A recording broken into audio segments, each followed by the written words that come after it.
Hello students, good morning to all of you.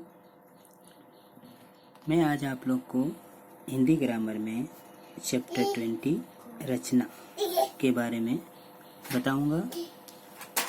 रचना की प्रमुख विशेषताएं होती हैं उसकी भाषा, उसकी सुसंबद्धता, संक्षिप्तता, सजीवता, विराम चिन्ह, सुलेख। इन सारे शब्दों का प्रयोग हम रचना में करते हैं। भाषा सरल होनी चाहिए, शुद्ध होनी चाहिए।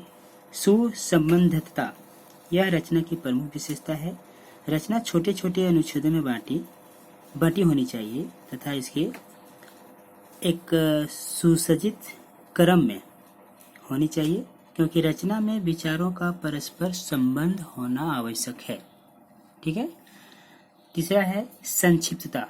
जितना आप उसको छोटा से छोटा कर सकते हैं, कहीं ऐसा नहीं हो कि आप लिखते चले जा रहे हो।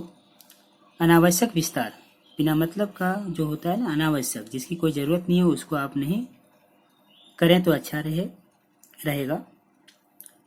सजीवता, जो आप लिख रहे होते हैं उस वाक्य में कुछ ऐसा जान हो, उसका कोई मतलब हो, उसके विचार को हम लोग अच्छे से समझ सकें।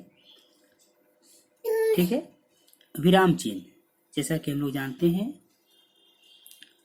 विराम चिन्ह वाक्य के अंत में लगा होना चाहिए, तभी वो वाक्य पूरे होते हैं।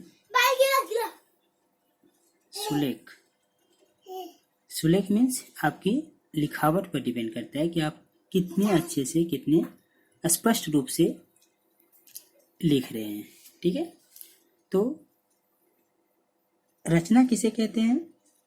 रचना हम भाषा द्वारा अपने विचारों और भावों को प्रकट करते हैं। अपने विचारों को सुसंबद्ध रूप से रखने को रचना कहते हैं। हम भाषा द्वारा अपने विचार को रखते हैं, अपने भाव को प्रकट करते हैं और एक दूसरे से सुसंबद्ध रूप में रखने को ही रचना कहते हैं। यहाँ हम लोग देखेंगे पत्र लेखन, लेटर राइटिंग। पत्र कई प्रकार के होते हैं, जैसा कि आप लोग पहले भी पढ़ चुके हैं। पारिवारिक, शिकायती, अवसर, आवेदन, व्यावसायिक, सरकारी, अन्य पत्र। और कभी कभी हम लोग अवसर विशेष पर, जैसे निमंत्रण हो, शादी हो, बधाई पत्र हो, संवेदना, दुख, हर्ष जताना हो, तो भी हम लोग पत्र लिखते हैं। ठीक है। तो पत्र में क्या और कहाँ किस प्रकार लिखते हैं, ये बहुत ही महत्वपूर्ण रखता है। पत्र लिखने से पहले आपको पत्र भेजने वाले का पता होनी चाहिए, पत्र भेजने की तिथि, डेट होनी चाहिए। संबोधन तथा अभिवादन, अपने से बड़ों को और अपने से छोटों को भी हम लोग संबोधन अभिवादन करते हैं। और उस पत्र के माध्यम से आप क्या कहना चाहते हैं, उसका समाचार या निवेदन जरूर लिखें। पत्र की एक और विशेषता है कि समाप्ति करने पर, पत्र जब आप खत्म कर रहे होते हैं लिखने के बाद, आप उसके अंत में क्या लिखेंगे? पत्र पाने वाले का नाम और पता जरूर होना चाहिए। ठीक है। यहाँ कुछ अभिवादन, संबोधन और शब्द के अंत में क्या लिखा जाना चाहिए, एक दिए गए हैं। ठीक है। तो आप ध्यान देंगे कि गुरुजनों को मान्यवर, पूज्य, पूजनीय, संबोध, माननीय, पूजनीय आदि लिख सकते हैं जब स्त्रीलिंग हो। बराबर वालों को प्रिय, बंधुवर, प्रिय लिख सकते हैं। छोटों को चिरंजीवी लिख सकते हो। परिचित को आप सुश्री, श्रीमती लिख सकते हो। श्रीमती जब विवाहित हो तब। परिचित जनों, जैसे रिलेशन में यदि किसी का नाम हो तो प्रिय और श्री के साथ उसका नाम। ठीक है। पुरुषों के लिए अपरिचित, जो आप ज़्यादातर नहीं पहचानते हैं, तो प्रिय महोदय, प्रिय महाशय लिख सकते हैं।